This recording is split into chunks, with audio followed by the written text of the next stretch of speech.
et bienvenue dans cette émission Opinion dédiée à la Fédération Wallonne de l'Agriculture. On est aujourd'hui à Dorine, dans l'exploitation d'Adrien Paquet, pour parler des accords commerciaux avec les pays du Mercosur. Ces accords occasionnent beaucoup d'inquiétudes à nos agriculteurs et on va tout de suite aller écouter notamment le témoignage d'Adrien à ce sujet.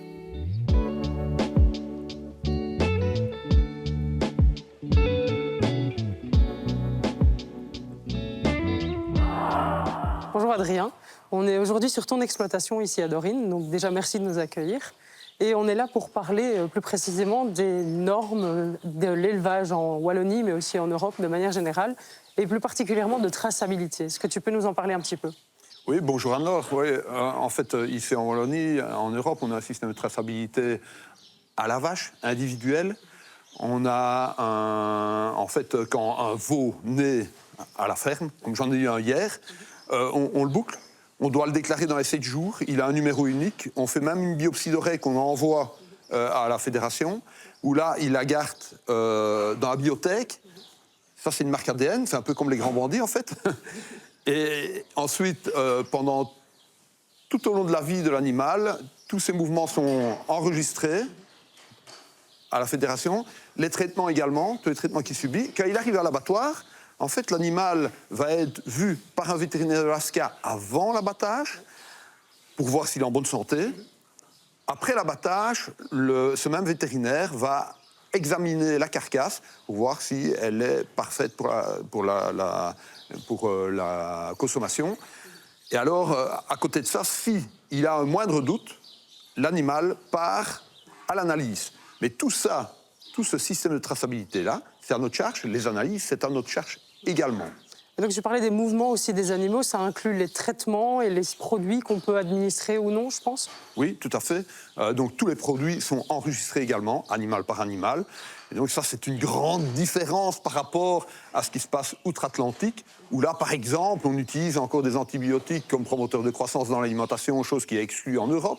On utilise également des hormones, pareil, c'est interdit en Europe.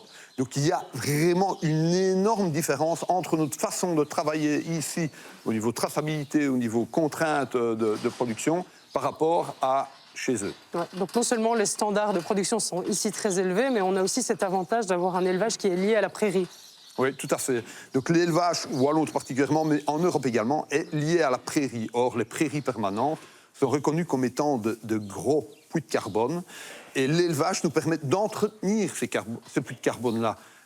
La prairie a également du sens au niveau de biodiversité, etc., avec les haies, etc. Et donc, maintenir l'élevage, favoriser l'élevage dans nos régions, permet de maintenir ou développer ces prairies permanentes-là et ces puits de carbone. Et d'ailleurs, ici, sur ta ferme, il y a un outil qui permet de mesurer le carbone dans le sol, si je ne me trompe pas. Oui, tout à fait. Depuis maintenant une quinzaine d'années, Jean Blou Agrobiotech, donc l'Université de Liège, a une station d'observation des gaz à effet de serre. Donc, elle analyse les flux de carbone qui se passent au sein de notre prairie. Et en réalité, on s'est rendu compte que cette prairie-là, avec du bétail, stockait au niveau carbone aux alentours d'1 tonne par an et par hectare. Eh bien, merci beaucoup en tout cas pour ces explications très complètes sur les vertus de l'élevage au final ici en Wallonie. On va maintenant accueillir sur le plateau Anne-Catherine Dalck, qui est ministre wallonne de l'Agriculture. Bonjour Madame la Ministre. Bonjour. Alors voilà, on va aborder notamment la position du gouvernement wallon par rapport à ces accords avec les pays du Mercosur. Est-ce que vous pouvez nous en dire un peu plus ? Voilà, donc la position wallonne est très claire. Nous nous opposons à l'accord en l'état parce que ça ne respecte pas des clauses miroirs. Nous n'avons pas les mêmes normes environnementales dans ce traité qu'ici. Et ce n'est pas un accord équilibré. Donc la Wallonie dit non. Et que dit le fédéral alors ? Alors le fédéral, en fait, il rassemble la voix de la Wallonie et de la Flandre. Alors pour le moment, la Flandre ne s'est pas encore positionnée, mais elle pourrait aller vers le pour. Et donc, voilà, elle prendra la synthèse des deux avis. Mais il faut savoir que parce que la Wallonie dit non, au minimum, au niveau belge, il faudra s'abstenir. Et s'abstenir au niveau européen, ce n'est pas anodin. Donc ça équivaudrait à une sorte de non, mais pas un oui non plus. Ce n'est pas un oui. Et donc, importer ces produits venant du Mercosur, ce serait une concurrence tout à fait déloyale pour nos agriculteurs.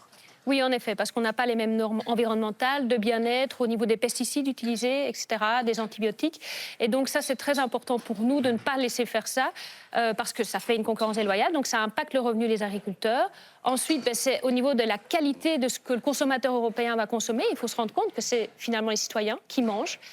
Et puis, alors, il y a tout ce qu'on va laisser faire dans d'autres parties du monde, au niveau de la déforestation, etc. Alors, l'Union européenne vient, la Commission européenne vient en disant oui, mais il y a le règlement anti-déforestation, oui, mais il y a tout ce qui concerne les antibiotiques, mais il y a aussi toute la question des pesticides, avec des pesticides qu'on n'utilise plus en Europe depuis 20 ans, qui sont toujours utilisés là-bas et qui vont revenir sur les produits, pas les mêmes normes, et puis toute la question du bien-être animal, et puis c'est pas le même modèle d'agriculture. Donc ça, c'est très important d'avoir des clauses miroirs pour ne pas avoir ce même level playing field entre les deux. C'est important que le traité soit juste, tout simplement. Alors voilà, Benoît, on a entendu notamment la ministre Dalk évoquer les accords avec le Mercosur, mais aussi Saskia Brikmont. On l'a remarqué, les accords sont problématiques pour l'agriculture et la Wallonie, le gouvernement wallon s'est prononcé contre. Est-ce que tu peux nous en parler un petit peu ? Alors effectivement, très vite dans le processus, quand on a commencé à reparler intensément du Mercosur à la fin de l'année 2024, le gouvernement s'est mobilisé, notamment via la voie du ministère de l'Agriculture et puis plus largement avec tout le gouvernement. Et Adrien Delimon, un jour, le ministre-président, a convoqué les organisations agricoles pour discuter, arrêter une position, ce qu'il a fait et qui a été largement communiqué. Donc effectivement, la Wallonie dit haut et fort qu'elle est contre cet accord. Au niveau flamand, vu qu'on sait qu'il faut un accord entre les régions en Wallonie pour porter la parole au niveau européen, là, la position est un peu différente, même si unanimement les syndicats agricoles flamands sont contre l'accord prononcé en l'état, et notamment pour le secteur agricole. Voilà, au niveau fédéral, c'est autre chose, parce qu'évidemment, les enjeux d'autres secteurs que l'agriculture qui entrent en jeu, c'est le cas de le dire, notamment le port d'Anvers et toute une série de secteurs qui sont très liés aux exportations. Tu parlais notamment des syndicats agricoles, je vais rebondir là-dessus en te demandant qu'est-ce que la foi fait en fait pour un petit peu essayer d'enrayer ou en tout cas qu'on prenne l'agriculture en compte. Mais la foi, je dirais qu'elle fait à la fois un travail de fond et de forme. Donc on a vraiment dans l'équipe des gens qui sont spécialisés sur les matières européennes et sur le sujet, qui suivent depuis le début tout le processus législatif, qui sont intégrés dans les discussions avec les autres États membres, notamment via le COPA, donc la Confédération des syndicats agricoles européens. Et donc là, on a toute une série de réunions de travail, de discussions avec des responsables politiques, avec des administrations pour voir comment on peut améliorer, comment on peut négocier, comment on peut avoir une marge de manœuvre par rapport à ce traité. Et puis sur la forme, il y a les actions qu'on peut mener sur le terrain, que ce soit de la sensibilisation, de la communication. On a mené plusieurs actions, notamment en partenariat avec le Bureau Bonds et le COPA au mois de décembre. Et très récemment, on a aussi eu l'occasion de rencontrer les négociateurs européens donc du traité du Mercosur. Alors c'était très intéressant parce que d'abord on se rend compte qu'il y a malheureusement peu de marge de manœuvre dans la manière dont eux présentent les choses, et qu'ensuite ils ont une certaine tendance à en fait minimiser les impacts pour l'agriculture en disant oui, peut-être que sur certains marchés vous allez avoir un impact négatif à hauteur de 1 ou 2% de votre volume, mais qu'est-ce que ça représente?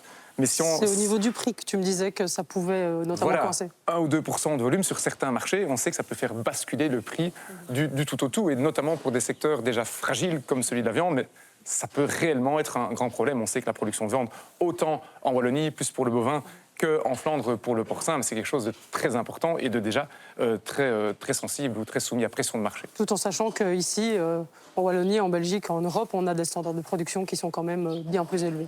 Alors, on a des standards de production qui sont très élevés, on a des productions très qualitatives, et ce qui est très difficile à traduire dans des normes et surtout à contrôler sur le terrain, c'est le standard social et le standard environnemental. Comment pourra-t-on être sûr que des produits finis ont été produits dans des conditions similaires aux nôtres, en n'utilisant pas des produits interdits, en n'exploitant pas de la main-d'œuvre d'enfants, etc. C'est extrêmement compliqué à contrôler sur le terrain, et les réponses que l'on obtient des autorités européennes à ce sujet sont extrêmement faibles. Eh bien, merci beaucoup Benoît pour ton intervention. Avec plaisir, merci Anne-Laure. Et c'est déjà ici que cette émission se termine. Vous aurez pu l'entendre tout du long. Les agriculteurs sont inquiets, mais également les politiques au niveau européen. Donc c'est pour ça que la Fédération wallonne de l'agriculture va continuer son combat contre ces accords pour que notre agriculture puisse s'en sortir. Et c'est maintenant, plus que jamais, l'heure pour vous, les consommateurs, de consommer local. Je vous remercie de nous suivre et à bientôt.